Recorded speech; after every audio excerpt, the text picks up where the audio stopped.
Welcome to episode 154 of the Mug Podcast, a member of the Odd Pods Media Network. Listen in as we discuss the dark and sometimes weird true stories in American politics. I'm Tina Jaramillo. And I'm Hillary Doherty. Woo! It's our last episode of the year. I can't believe it. I'm so excited. Oh my God. Are you so excited? I am. Season 3 was magnificent. It was a great year. It was a great a very good year. It was a very good year. Da-da-da. Frank Sinatra, Old Blue Eyes. Oh my gosh. Yes. You know, Tina. Yeah. We're going to do a wrap-up show today. Yes. With our executive producer. Yes. And I told him, be camera ready, bitch. And he told me last night he's bringing his own ring light. I was like, we have a ring light. He goes, no, I need to make sure that I'm lit the right way. Oh, okay. I said, all right. You gotta do. I said, you're such a fucking diva. I can't take it. So, so we're going to record this episode today, and then our last episode of the year will come out December 28th, which is going to be a wrap-up show. And we have some fun questions to answer. Yes. And, I can't believe it. I can't believe we did this again. I know. Another year of this. It's been great. I love it so much. It's so funny because me too. It's like the highlight of my life. But like, besides my children, of course. The going through like the questions and then like trying to find like, whoa, what was my favorite episode? What was this? And a lot of my answers now are based on, because we started doing video this year, was based on like how we looked or what we were doing in the video. You know what I mean? Instead of like what we were actually talking about. Because I was just like, this was the funniest fucking shit that's ever happened on this video. But I can't. So I'm excited. So we went to karaoke last night. Yes. That was fun. It was so much fun. Oh my God. You fucking kill it every single time. I don't, but I did have fun yesterday. But tell everybody what that guy said to you after she sang Alanis Morissette, Hand in Pocket? Yeah, Hand in My Pocket. Hand in My Pocket. And then she came off. Let me say something else first. She gets up and sings another song. And Tina gets up there. This is the second time we've done karaoke. I think the last time this happened too, when your husband was there. And Tina gets up there, and the whole randomness of this bar, anyway, the random people, they fucking love her. But I don't see that because I'm looking at you. Yeah, you're giggling because this is you. You're like, it's so fucking cute. People are like, who is this adorable angel? And there's Tina dancing around. Oh my God, her fucking outfit. So funny. And that outfit. You said that video, and I was dying. And her plaid pants. What's wrong with me? Kate shows up. And she was like, it was pajama day at school. She was still wearing the pajamas. I was fucking living for it. She looked so cute. And just that she was there made my fucking day. Me too. It was so good to see her. Oh my God. Yes. And Nancy and Emma and Whitney and Heather and Alfredo. It was just so lovely. good. Jason showed up. I love Jason. Did this pop in. It was like a 10-minute pop in. And he's like, okay, bye. Yeah. And let me tell you something else. That bowling alley, it's Manor Lanes and Wilt Manors. My parents still live in the neighborhood that's like next to that thing. I used to walk there with my friend Erica and Chrissy. We would walk there every weekend. Wow. With a couple bucks, maybe $4, and sit at that little, like, the little restaurant there and eat a basket of fries and share a Coke every fucking weekend. That is the cutest thing I've ever heard. So we were there last night, and I was ordering tater tots and onion rings that were so good. Because I was floating, and I looked at that counter, and I was like, "Damn! Like that's my neighborhood, man. I love it. It's wild to me. It's so fucking cute. fun. It was so fun. So, do you want to exchange gifts? Oh my gosh, yes! Yay! Who wants to go first? You go first. Oh gosh. Hold on. Okay. Now I am going to get you something else. I just haven't been able to get to please. this Don't place. get me It's just a little anything. gift certificate, but this is the big present, which. Once you open it, I'll tell you about how I found this oh my God. Awesome gift. Oh my God. I'm so nervous about your gift. Oh, please. Because your gift is silly. Oh gosh. What? What is this? I love the box, first of all. Yeah. What is this? What? This is amazing! So this book is done by, all the artwork is by a local Miami artist who we have a lot of friends in common with, and I had no idea. And I saw this in I think it was Bluebird's Instagram. Oh my god, I fucking love this. It's like so a weird much. and wild stories about Florida. And I was flipping through it, I'm like, she's gonna get so many stories out of this book. This is just fucking adorable. Isn't it incredible? Oh my god, I am in love with this book. I knew you would love it. Show the camera. It's so fucking awesome. Can they see it? Probably. Oh, the light. Yeah, the ring maybe light. not. We'll put yeah. pictures. We'll put pictures. I'll take a picture of you with it, and so we can put it in our. It's so fucking amazing. Aren't the drawings I love so the cute? artwork. Yeah, this guy's a local artist. And then Miami. the first thing that stands out is heaps of Hemingway. Yeah. So I can't wait. Am I gonna learn more fun facts about Hemingway? Probably. Like I would love to and hear I think it. it's split up. Nudists. Yeah. Stogies. Oh, this is. I knew you would the love best. I knew you would love it. Read what it says. What does it say? It says a hyper-local guide to the flora, fauna, and fantasy of the most far-out state in America. Yes, Florida. You got that right. Oh my god. Yeah. Thank you. You're welcome. Love this. Oh my god. Oh my gosh. Okay, so your gift is like a hodgepodge Okay. of things. Excellent. Like one is just like just open it. Open. I don't know. Open whatever you want first. Okay. Let's see. Oh. It's a bookmark. It says, "A wise woman once said, 'Fuck this shit,' and she lived happily ever after." Oh my god, I fucking love that. Oh my god. Oh, ooh! My little occult book club. Yeah, it says free poster inside. Oh my god. It's just like old school. It's supposed to be like an old school like catalog for the occult. Oh my god, it's so fucking good. It's so funny. Look at this, Death's Daughter's Roller Skate Club. Oh my god, this is so fucking cute. It's so cute. Tina. Wait, you have to open the little tiny box next then. Okay. It's a teeny little tin. Oh, here you go. It better have drugs in it, Tina. So, no. Oh. It's a little, like, starter witch kit. It's a little broom. It has, like... so fucking cute. It has, like, little... Let's get a little crystal ball. Yeah. Oh my god. Oh my god. It has, like, a little mini Ouija board little in there. mini crystals. Yeah. Oh my god, this is so fucking cute. It's got, like, look at this. Tarot cards. They're so tiny. It's got, like, a little spell book. A little baby mini Ouija board. How to read the palm. Yeah, like, it's just so silly. This is the best. Oh but my there's God, a little Ouija board at the bottom. You'll see it when you, like, take it out. You don't have to do it now, but... Oh my god, Tina. Where did you find this? Isn't that, like, the funniest thing? It's so fucking cute. Also, I wish I had a Barbie that I could play with this. You know what I mean? God. I was like, oh my god, it's a witch kit. God, I have to get get it back in here. Oh, don't worry. Where did you find that? This lady on Etsy makes them. Oh my god, it's adorable. Ooh, ooh, for my skates! I fucking love it! A skate leash. You put your skates on this. Which I'm ordering myself some skates, some speed skates, because... And then we were sort of on the same page. Oh my god, it's Mark Maron. What the fuck with Mark Maron? Oh my god, I love him so much, Tina. And that's like a little, you know how you take your notes on in a little book? So it's like a you know, like a little book to take the notes in. Tina, it's beautiful. Wait. The next one is like not that they're all the gift, but look at this. It's gorgeous. Don't you love this paper? Oh my god. This motherfucker. I know. Oh, he's so good on that podcast. God. Thank you. Wait, there's another thing? There's one. Okay, this is like the same thing. It's stupid.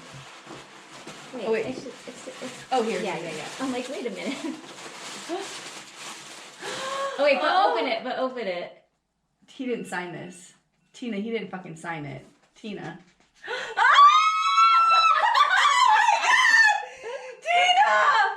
Isn't that the best? Oh my god, Tina! Thank you so much. This is so sweet. Oh my god. Oh my god. He's amazing. I was like, I have to get this when I saw Oh that. my God, it's all about from his podcast. Yes. Holy shit. Oh, Artie Lang. I just saw Artie Lang. Oh my God. This is incredible. I love that we each did books. Yes. Oh, we should have gotten you more though. No. This was just like little stupid stuff. Oh my God. Like I saw this. I was ordering something for my sister-in-law, and I was like, oh, I have to get this. Oh my God. These are amazing gifts. Oh wait, You I outdid can yourself. Oh, Outdid please. yourself. You know what I got my sister-in-law? What? Fun. So this is coming out after or before Christmas? Before the 21st. Dang it. I'll tell you off the air. You think she'll hear it? I don't know, but just in case.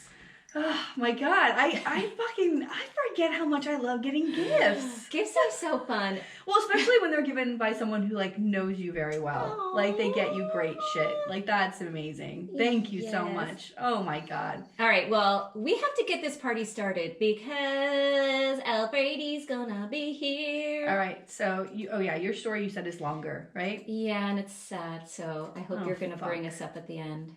Yeah. Yeah. Yeah. Yeah. Oh God. Mine is. Sorry guys, we're gonna It's just end the year in misery. Yeah. We're going full blown Tina. Oh God, are you ready? Yes. All right.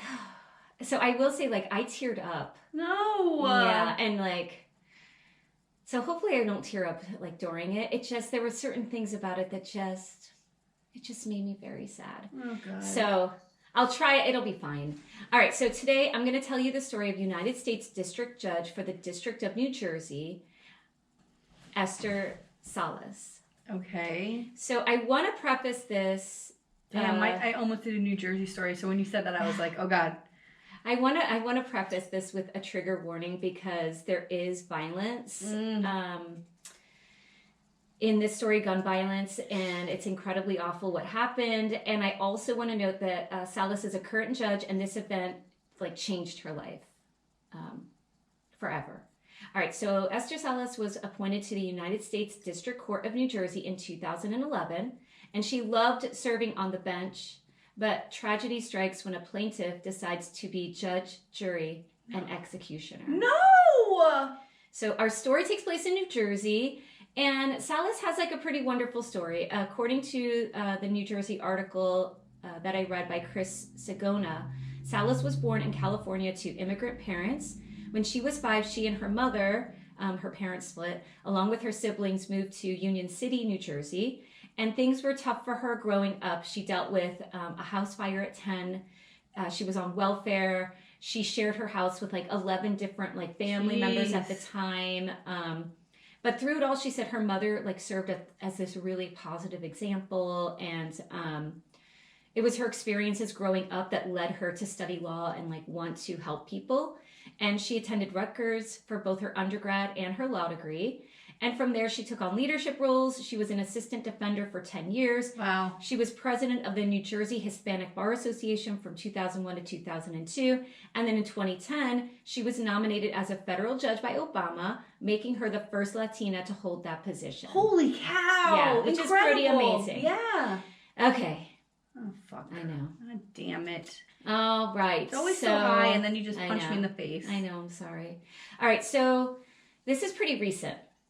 On the morning of July 19th, 2020, so like really in the middle of COVID. Pandemic. Yeah. Salas and her son were cleaning up the basement after his 20th birthday party, according to an interview on NPR. And Salas said, I remember him saying, Mom, let's keep talking. I love talking to you. This is already upsetting me. And she said at that exact moment, the doorbell rang. And he runs upstairs to answer the door. And when he answers it, Salas, who's still downstairs, she hears like these popping noises. She hears her husband screaming, no. Not the kid. And then there's more popping noises, and she runs upstairs, and she's like, she thought like a bomb went off. Like she didn't know what was happening. What the She fuck? runs up there, and she finds that her son has been like shot point blank in the chest. What? And her husband has been critically shot too. And they're How old was the boy? He had just turned 20. What the fuck? Yeah, I know. So she gets to the hospital, and she finds out that her son has passed. Oh Her my baby. God. And it's her only No! child. Her only child. And the other thing that is like, so she said that they tried for years to get pregnant, and it was like miscarriage after, and he was like their miracle baby, and like this happens, right? And her husband now, and she's like, so I listened to some interviews with her, and she's like, I feel so bad for those doctors, but she's just like, can you tell me if I'm planning for 1 funeral or 2 funerals? Like, what's happening in my head? Like, she just was, you know, was like, you know, of course, understandably, completely hysterical and like, out of control, you know? So they didn't know what happened. They didn't know who did this. And the police, like the husband was so severely injured that he required a lot of surgery and he's intubated. And they gave him an alphabet board, and he was able to tap out letters to try to help them, like, holy cow, like give like a description of who came to the door. Ooh. So that's what he's doing. And she also said that her husband, like, while he's like, you know, severely shot, was crawling out the front door because he wanted to get the license plate of the guy. My gosh! Yeah, and he's screaming to her, call 911, and he's crawling out onto the porch. Can you imagine this? I mean, I would be, I don't know, I'd be so in so much shock that I'd just been shot. I don't think I would ever be thinking about that. So like, to have that sort of you know, state of mind in that kind of panic is so insane. And like, just like, it just sucks because like, I don't know, like, I just have this image of him like bounding up the stairs. Yeah. You know, like, it's awful. So the description he gave, like, lined up with what neighbors said was that it was someone dressed like a FedEx person, like dressed up as a delivery driver. Wow. Yeah. All right. So Salas is a district judge, right? So this makes national news. And they're in Jersey, but in California, people heard about it. And cops heard the story. And wouldn't you know it, it sounded just like a recent murder that they had where a victim, a lawyer, Mark Angelucci, was killed by someone dressed like a delivery driver. So they're like, is there a connection? Like, this is like kind of odd that within this short amount of time this is happening. Yeah. And in the Angelucci case, when the delivery person arrived at it was like he lived, I think, in like either a condo or like an apartment kind of place. A guy answered the door and he said, "Are you Mark?" And the person said no. And Mark came to the door and he goes, "Are you Mark?" "Yes." And he shoots him point blank dead. Jesus. So everyone's like, well, who would want to kill this kid? And they're thinking, well, you know, his mom's a judge. Right. So maybe there's a potential for folks to be upset about verdicts that she's done. But her husband was also a criminal defense attorney. And that guy in California was an attorney. So they're like, maybe this is someone upset, you know, angry clients or who knows what. So it turns out there was a connection between the California case. So the assailant, and then there's this whole weird, like, secondary part of this story with this lawyer.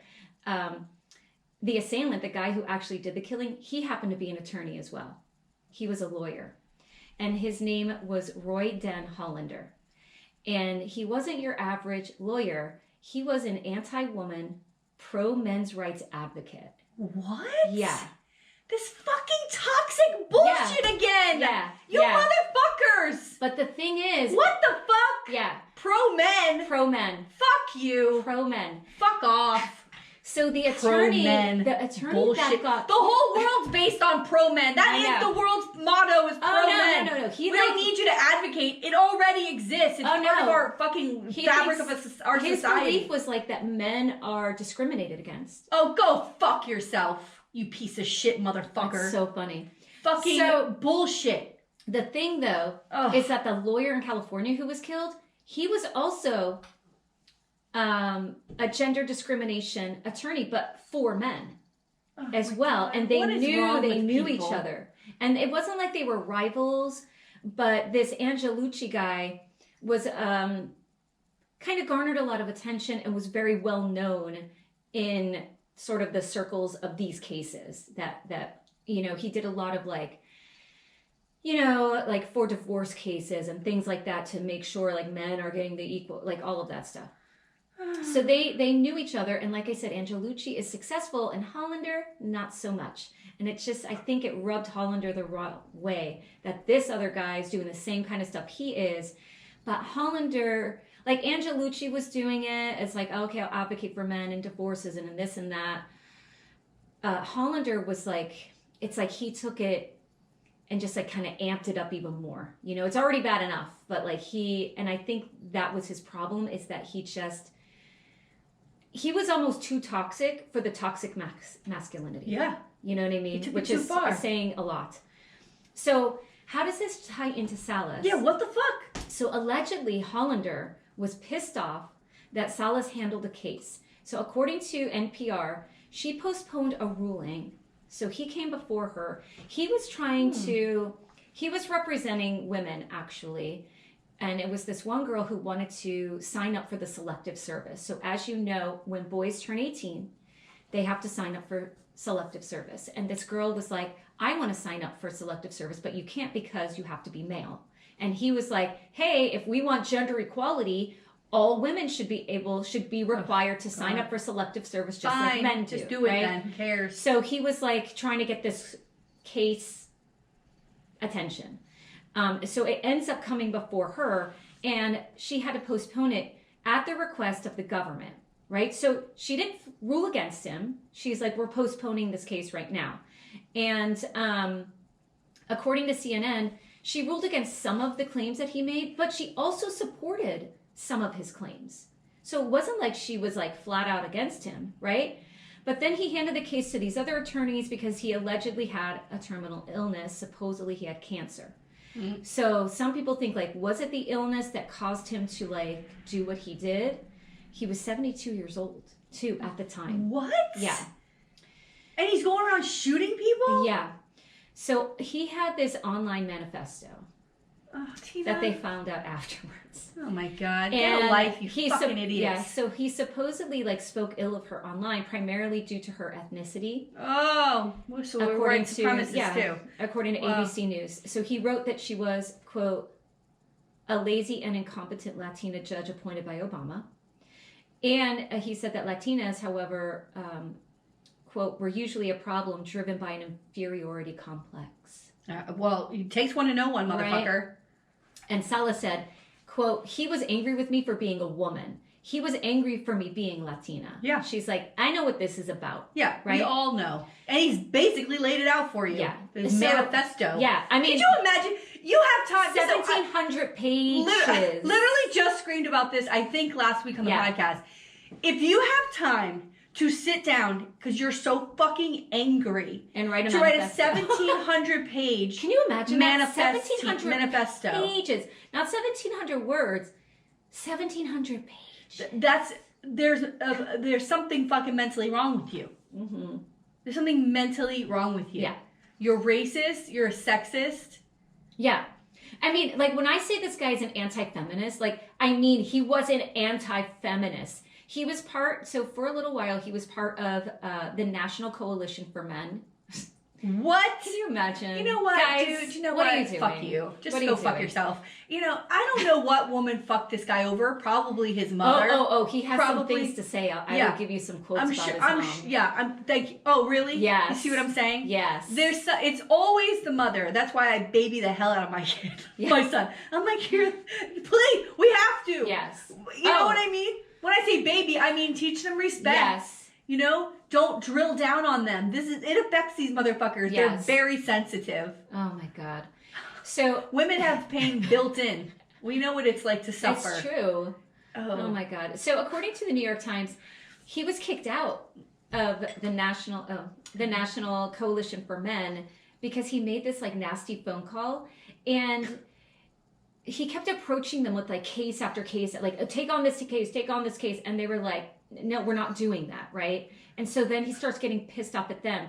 And again, you have to think like the National Coalition for Men is like, dude, like, bro, you're too much. Yeah. Like, it's saying a lot about you.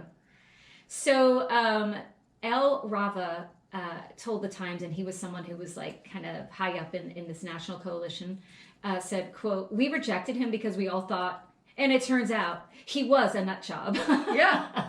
I mean, come on. Oh my God. Hollander felt that the National Coalition for Men just didn't go far enough. And he stated in his blog, quote, "I don't belong to that group of wimps and whiners. They're trying to win back their rights by acting like girls instead of men." Oh!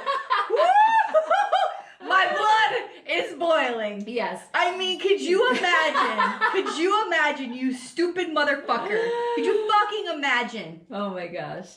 The Guardian reported some of his other writings. Quote, "The only problem with a life lived too long under feminazi rule is that a man ends up with so many enemies, he can't even score with all of them. Yeah. But law school and the media taught me how to prioritize." Score, meaning your dick. I'm so sorry about your impotence, which is what this is about. It's about your mommy issues, your impotence, because you, and the other thing is that there's no woman who wants to come near you anyway. Right. Because you start spewing shit like this. A very short marriage that. Yeah. Well, I wonder why it ended. And in that manifesto, he quote, called for women to be killed. Yeah, no, that's when you said they're not going far enough. I was going to say, you mean strung up and murdered? That's what he fucking wants. And he had a memoir dedicated to his mom. And you want to know what the dedication was? Oh, God. "To Mother. May she burn in hell." You know what? I'm a genius. I gotta tell you, I'm a fucking genius. "To Mother. May you burn in hell." What did she do? Oh, yeah. She, What did she do? And also, feminazi is the greatest fucking thing ever. Oh, my God. You know what, dude? You know what? It's so fucking insane. It is insane. And, there's nothing we can ever do to help these motherfuckers. No. There's nothing that we can do. No. They're already fucking mentally ill. No. I mean, this is another thing he said. Quote, "A man has a perfect right to kill those who would destroy him." You need to go to therapy, bitch. I mean, You need to go to therapy. And then he also had some things to say about abortion. Quote, "Feminists justify abortion with the usual female whine. I'm not responsible for controlling my bodily urges. They use lingo to absolve them of the evil they're doing. They aren't fetuses they're murdering. They're insipid human beings." And he also wrote, "The feminists should be careful in their meddling with nature. There are 300 million firearms in this country, and most of them are owned by guys." Lovely. I mean, I don't understand why nobody wants to fuck you. Right. I don't get it. Jesus. I don't understand why nobody wants to show you affection or compassion. No, I don't understand why that is. Why that would be. I wonder. I wonder. And then one thing I thought was interesting is he wrote, quote, "Thanks to a trilogy of anti-feminist cases I've brought, I've already had my 15 seconds of fame. I'm satisfied. The trick now is to get a footnote in history." And it's like, well, now you certainly got that, didn't you? Can you... this woman... He's disgusting. He's disgusting. Lost her child. Her baby. Her child. Baby boy. Because nobody fucking checked this guy. Yes. You're going to tell me nobody knew about this that thing he was up to? Is that what you're going to tell me? He's a fucking officer of the court, and you're in... Not only... Was he in California too, or just New Jersey? Well... you know what I mean? Like, wherever you're practicing New Jersey, but he knew the guy in California. So, no, I think he was from California. I don't know how the court, I don't know. Well, either way, how do you, there's not a second in a conversation that goes by that he's not bringing this shit up. Well, and why wasn't it flagged? So you're going to tell me people didn't know he wasn't saying these things to other lawyers or anybody else? Aren't there things in place with, when there's, this kind of, yes, level of violence that should be flagged? Right? Like when people type out certain words and phrases together in a combination. Are you not monitoring this motherfucker? You listen, see something, say something. Right. If you stumble across a manifesto like this, you gotta say, yo, someone should look into this guy. And that National Coalition of Men were probably like, let's look at this guy and found this, and we're like, oh hell no, we don't want anything to do with him. But they could have said something too. So here's the thing. No charges, no sentencing, because he killed himself.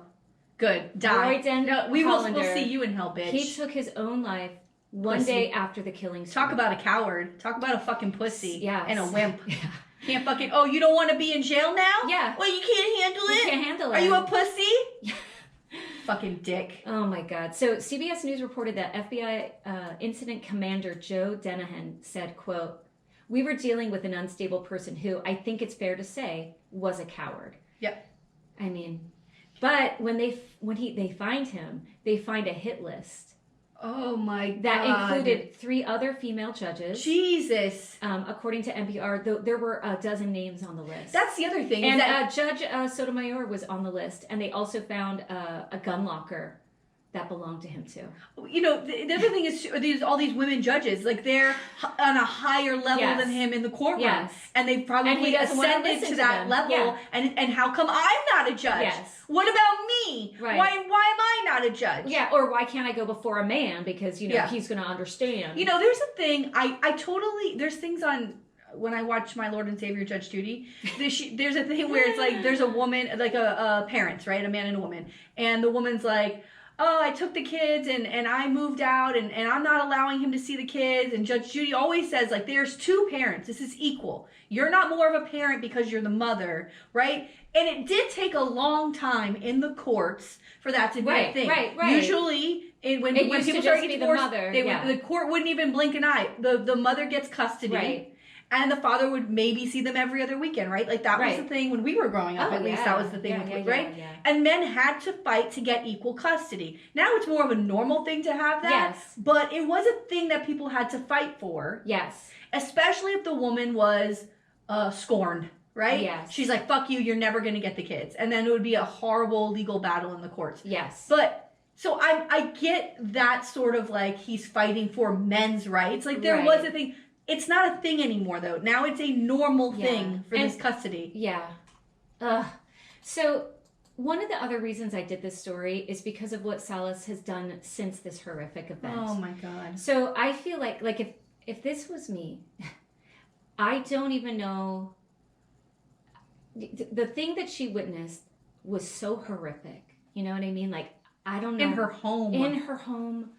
You know, it's her baby, her only child. Like, no. Oh my God. No. But she doesn't break from it.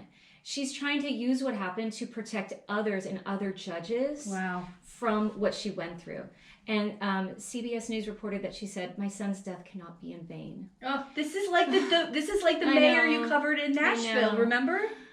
So in 2020, New Jersey Governor Murphy passed Daniels Law to protect personal information like phone numbers and addresses of judges, prosecutors, and police, according to a press release. How is that not done already? She's basically like, look, like, they should, like, and I guess it's because they are a district judge that is part of, like, public record, you know what I mean? But not personal information. Yeah. I mean, nowadays with doxing and internet bullshit, fuck that. So now she's fighting to get a federal bill passed that would basically limit the amount of information the public can receive about public officials. Yes, good. In her case, like I said, because she's a judge, that guy had access to her that he shouldn't have had, you know? She told Good Morning America, quote, "I think we have to start asking ourselves, why are our leaders not passing this law? Why are they not moving it? To my knowledge, there is nothing controversial about protecting judges' homes, addresses, and our social security numbers. The Daniel Anderl Judicial Security and Privacy Act is ready to go. It's been ready to go for months. It's narrowly tailored to address this immediate interest, the governmental interest that is vital to democracy." And I read an article that our favorite person, one of our favorite people, Rand Paul, refused to even meet with her to talk about this bill and blocked it 3 times. What? Just the 3rd time in June of this year. Why would he do that? What is there to block?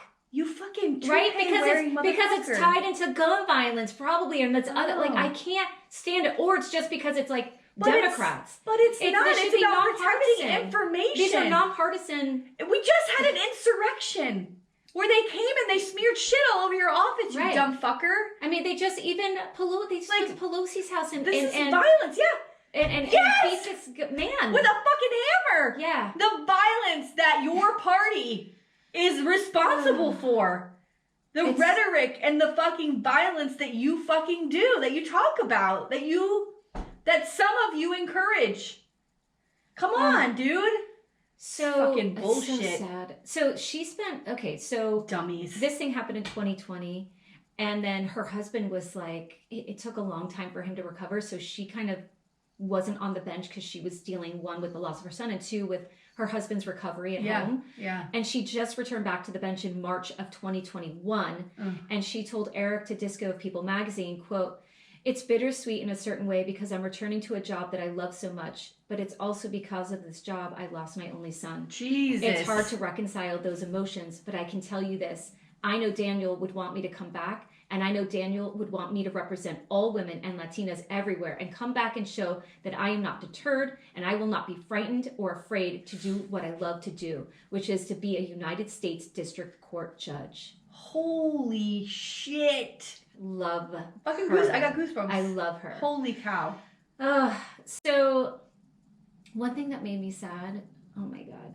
So I was like reading all these articles and there was one from 2018 and she just starts talking about her kid. And like, it just made me sad. Why are you going to do this? You're going to say so. You're going to read a quote. You know, like, no, she talked about like, you know, how she had the miscarriages and it was her baby and he was 17 at the time. And she's like, you know, you could just feel like how much she fucking adored her son. Of course. Like in this article.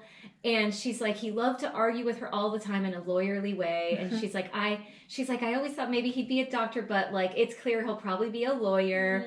And she said that the one thing that she always told him, because she like wanted to keep him grounded, because she's like, you know, like she came from like kind of humble beginnings. And she said that this is like, sort of like the mantra that she would tell him. And I was like, oh, how, like, it was like really sweet.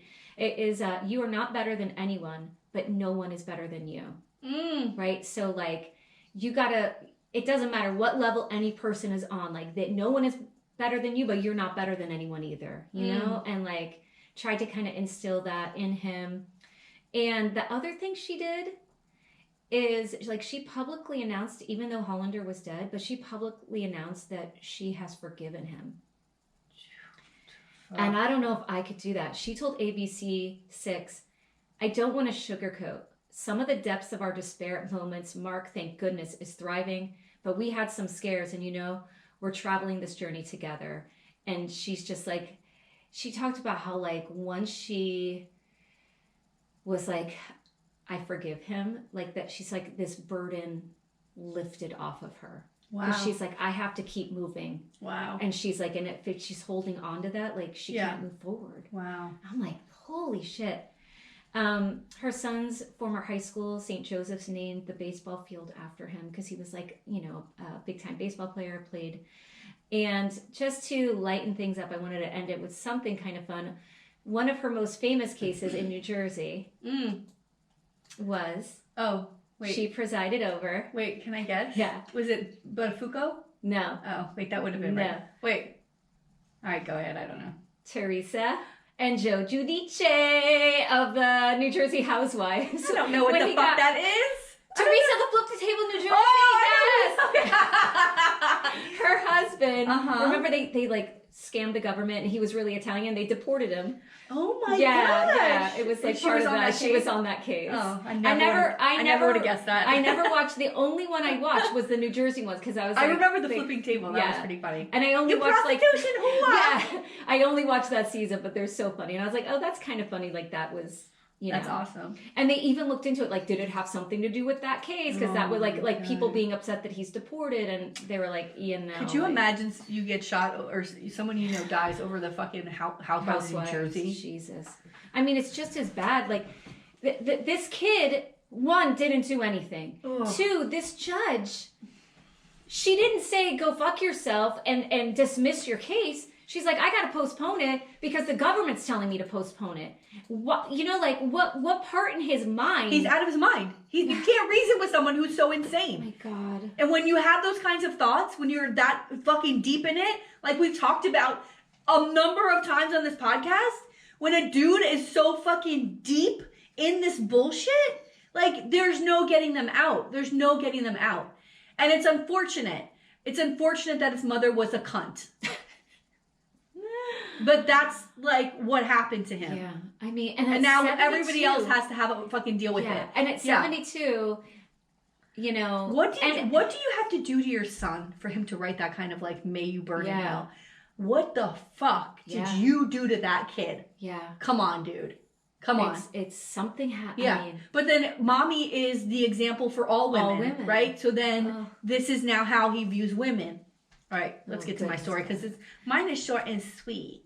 Oh, now, I thank had God. another story I was doing that is so similar to yours, it's insane. But it is a huge case.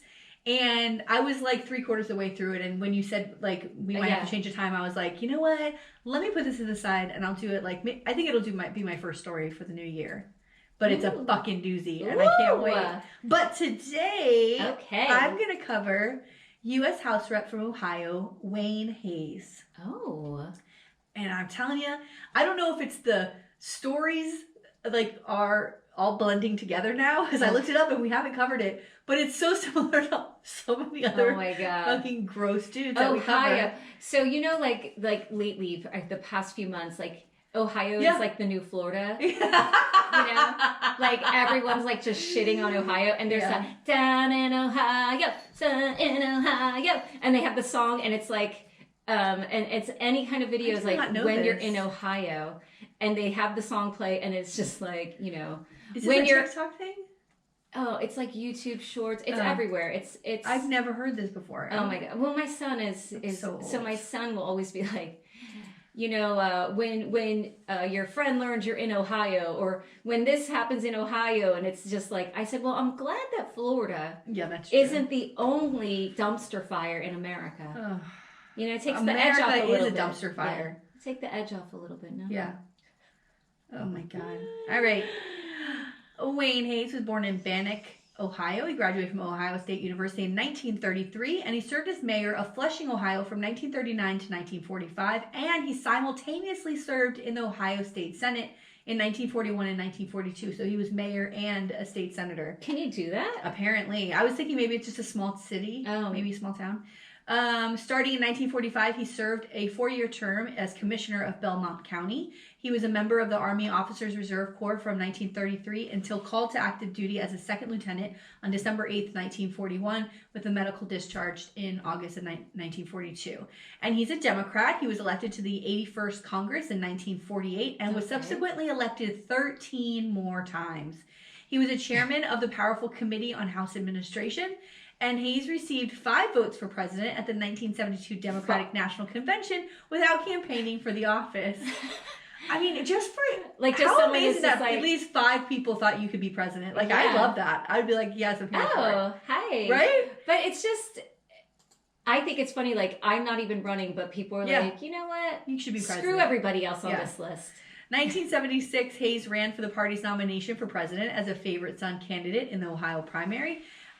He, of course, didn't win. Hayes' strong rule on the House Administration Committee extended to even the smallest items. So he was a hard ass, right? In the mid-1970s, lawmakers avoided crossing Hayes for fear that he would shut off the air conditioning in their offices. So apparently when it gets really hot over the summer in D.C., if you pissed him off, you would get to your office and it's so fucking hot out, and the air would not be working. That's kind of messed up. Yeah. I mean, I like it. It's petty. Yeah. It's really petty. The major asshole. It's major. It's petty AF.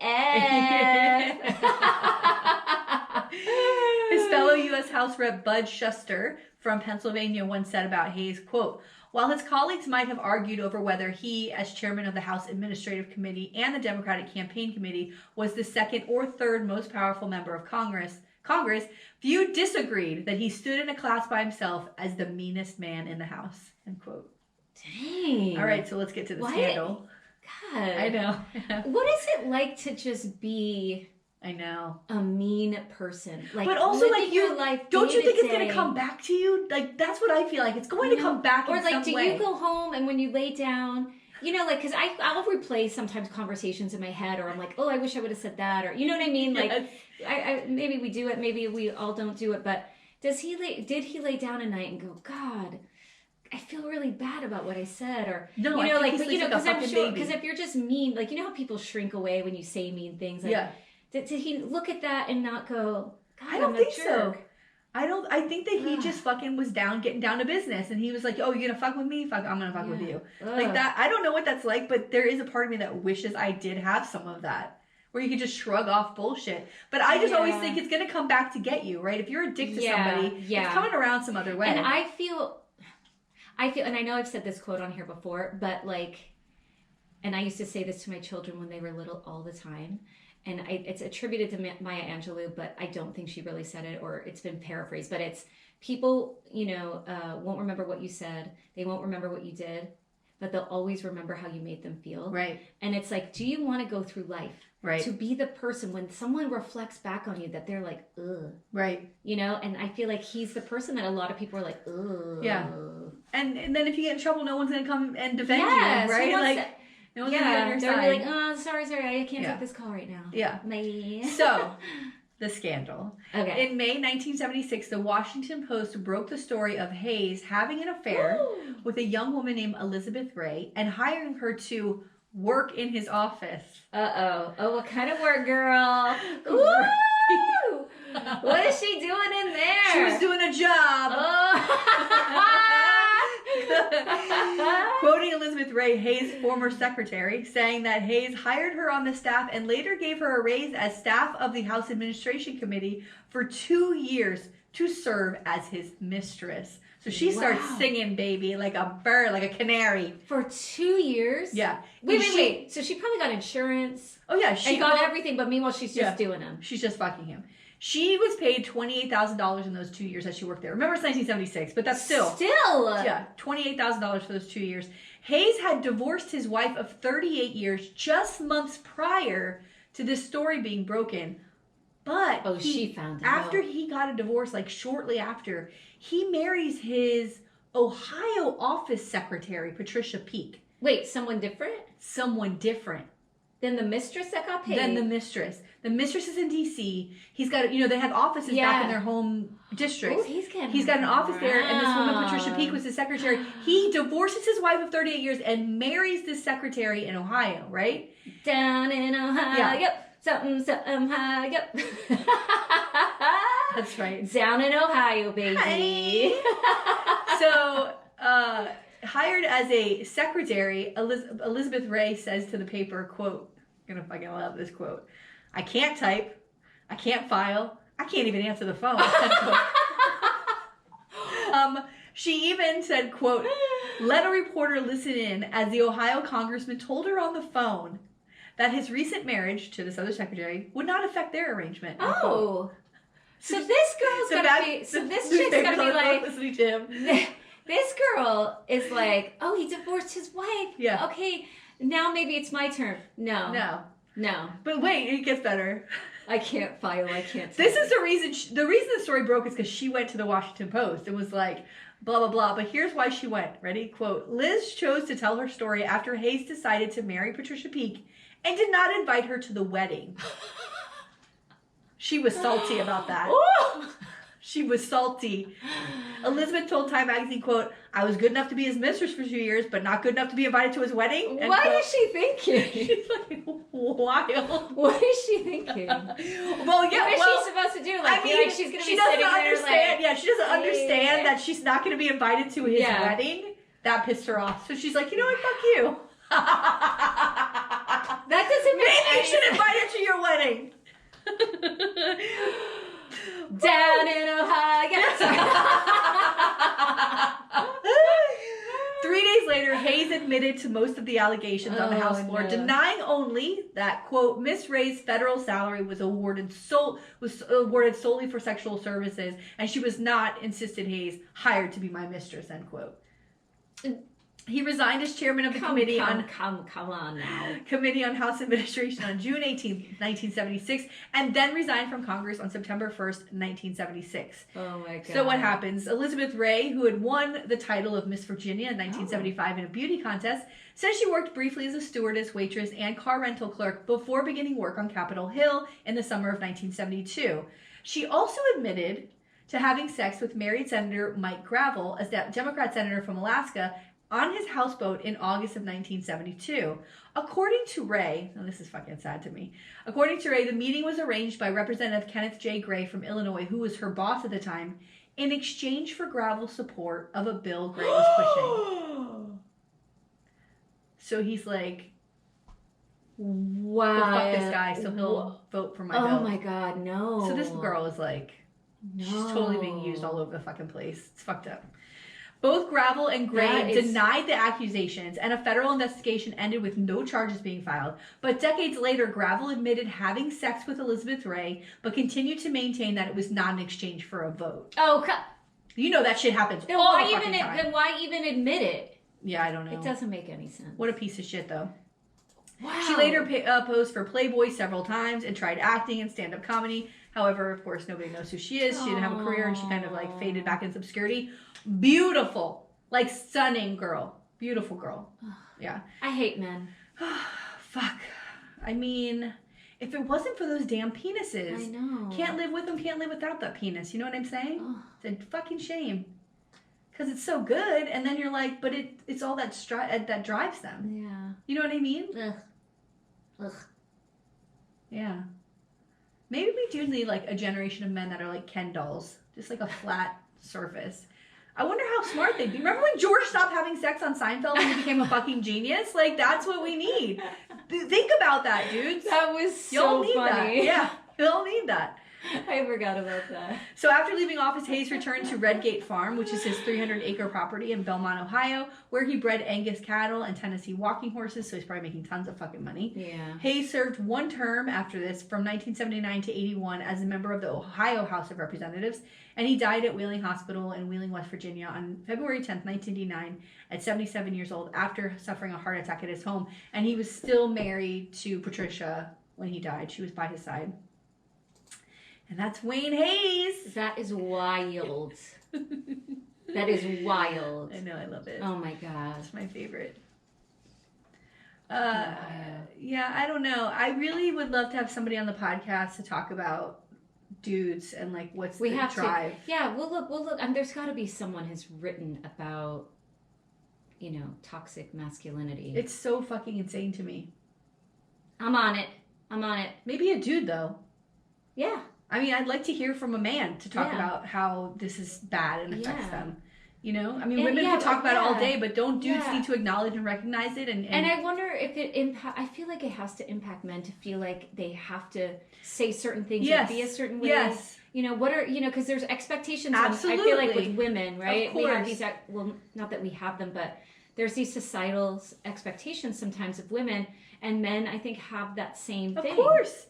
Be the man. And, don't cry. Stick up. Pull yourself up. Blah, blah, blah. Be tough. I totally get all of that. Yeah. There has to be a shift in the way that we raise boys. Yeah. There has to be a shift. And it doesn't mean that they're going to be pussies. No. You could be a little mushy, You can still be strong. I mean, there's no reason for this. I mean, be cuddly.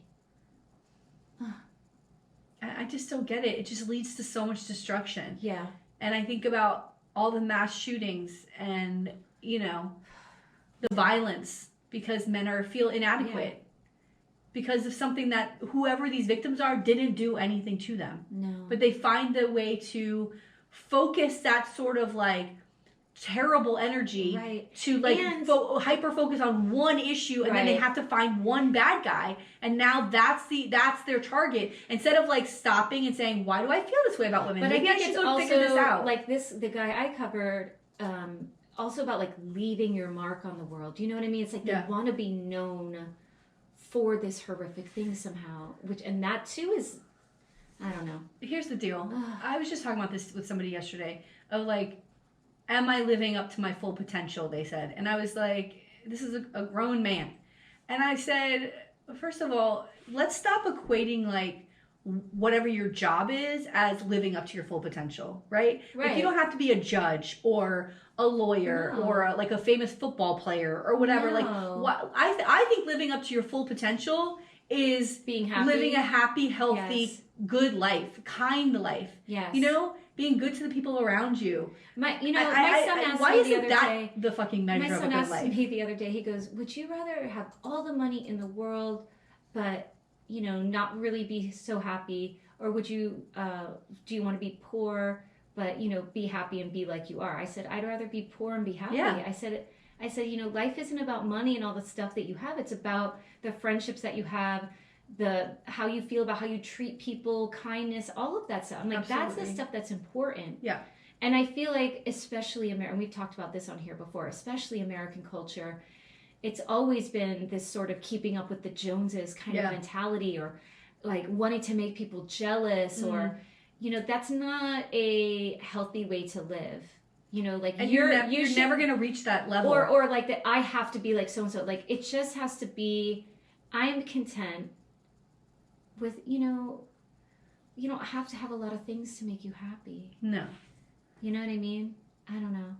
I'd rather, to me, the most valuable thing in the world is time. And I'd rather, hey, I may not make as much money as other people, but I have time to do the things that I love, and that to me is more important. Of course.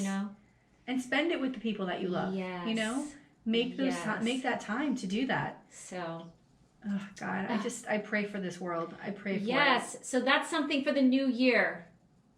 How are you going to think about what matters most? Ooh. Yeah, and not be surprised like when you support and vote for pieces of shit. Yeah. Don't be surprised when your whole world looks like a piece of shit. Yeah. Like, this fucking insurance bullshit with DeSantis is so fucking wild to me. And they put together, because it's a supermajority Republicans, they put together a shitty bill that just benefits insurance companies after a fucking storm that devastated months ago. 3-4 months ago, devastated the West Coast, Fort Myers, He doesn't Lee County. care about people. And where does he go to present? He's going to do a whole press conference. Do you know where he's going to do it when he signs the bill and presents it? Fort Myers. Wow. Like, these people lost everything. Their insurance companies are barely covering what the fuck the losses are. And he's, you know what I mean? Like, I was going to encourage everybody, now that this whole thing's gone on, go listen to our little muck with Hillary Cassell, because the first 20 minutes is talking about about homeowners insurance, which she's been a lawyer trying to defend property owners for years. And she actually said, the day this whole thing passed, we have an insurance commissioner, but it's appointed. It's not an elected position. Yeah. So he really works for DeSantis. Yeah. And she said all these commissioners resign or whatever, they leave their posts and they go work and become millionaires working for insurance companies. They become CEOs of insurance companies. Oh, she posted about this. So she's like, she goes, anytime now he's going to resign. The next day, a letter came out. She's like, called it. Yeah. I mean, it's incredible. And that's what we're going to see. We're going to see this guy go and work for insurance companies, because that's what he's been doing. Not for people in Florida. Nope. He hasn't been working for Floridians whose rates are skyrocketing. 40% a year. And they're also requiring flood insurance. Yeah. And that's what's going to raise these rates up. And it's like, I understand where we live, but there's got to be another solution, because people, and I've talked about this even with myself, like the fact that like between insurance and property tax is going up, you can't even ship away a mortgage. But don't ask us to buy more insurance when the insurance we have doesn't not even even covering it. Yeah. Like something happens and you're like, this isn't. That's why we need these lawyers. They want to blame lawyers. But we need the lawyers because the insurance companies who we've been fucking paying premiums every year. Yep. Paying. Yeah, they're going to go, no hurricanes for a fucking decade. Your roof should have had this. Sorry, we can't cover it. Yeah. Or, this beam was like this. Yeah. Sorry, we can't cover it. You should have replaced these beams 10 years ago. So, no, it's not covered. This happened because you should have replaced your beams. What? Yeah.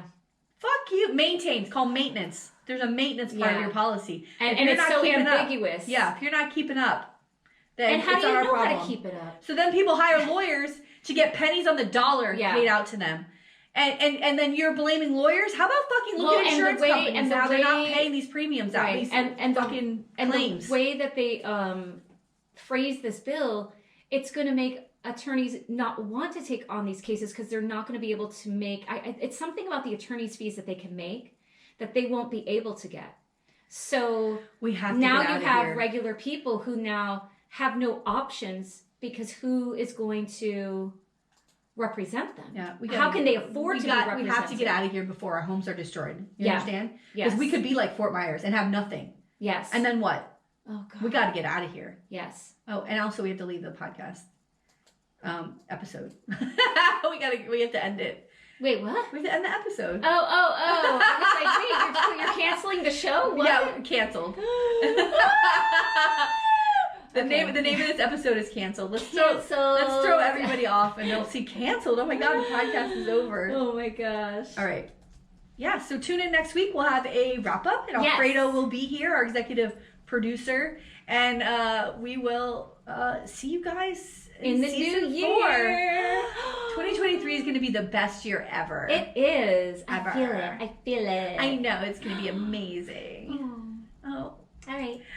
love you. Love you too. Bye. Bye.